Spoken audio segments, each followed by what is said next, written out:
Tere, mina olen Pille Naminamist ja me teeme täna rosinakisselli, mida me serveerime riisipudruga. Rosinakisselli teeme me Aura kollase ploominektarist ja siis läheb meil vaja natukene rosinaid. Mul on siin kahte tüüpi seemnetete rosinaid, korinte ja tavalisi rosinaid. Ja sinna kõrvale läheb täitsa tavaline riisipuder siis piimast, pudruriisist ja natukesest soolast. Kõigepealt on vaja võtta natuke rosinaid. Mul on siin kahte sorti erinevaid rosinaid. Mul on siin korinte, mis on sellise pisikese kreeka rosinad, hästi armsad.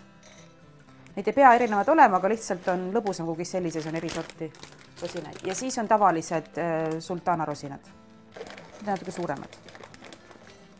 Neid läheb umbes 100 grammi jagu. Ja siis valame sinna peale lihtsalt pool liitrit kollase ploominektarit ja jätame umbes pooleks tunniks, soovitavalt paariks tunniks paisema. Et siis rosinatel on aeg pehmeneda ja maitsed ka natuke segunevad. Siin poti sees on täitsa tavaline riisipuder.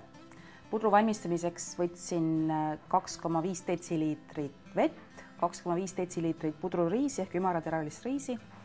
Panin nad potti, lasin keema ja siis paari minuti pärast lisasin liitri piima ja natuke soola maitseks. Suhkrut mina riisipudru sisse lisa. Siis kuumutad keemiseni, lased tasakesi seejärel kaanal haudud umbes pool tundi, 40 minutit, oleneb riisist. Ja siis saad riisipudru. Rosinad on meil nüüd siin ligunenud pool tundi ja nüüd me ajame lihtsalt selle rosina mahlasegu keema.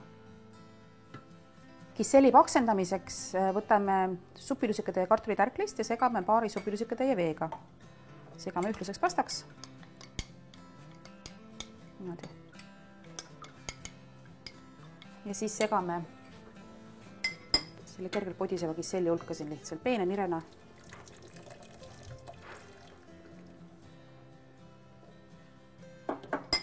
Ja siis kuumutad natukene, kuni uuesti keema hakkab. Ja võtadki tasakesi juba ära. Nüüd on meil riisipuder ja rosina ploomikissell on valmis. Et serveerimiseks tõstame siis kaussi kõigepealt riisiputra. Niisugune parajalt suure portsu. Ja siis sinna peale läheb rosinakissell. Nüüd siis selle ploomimahla siin.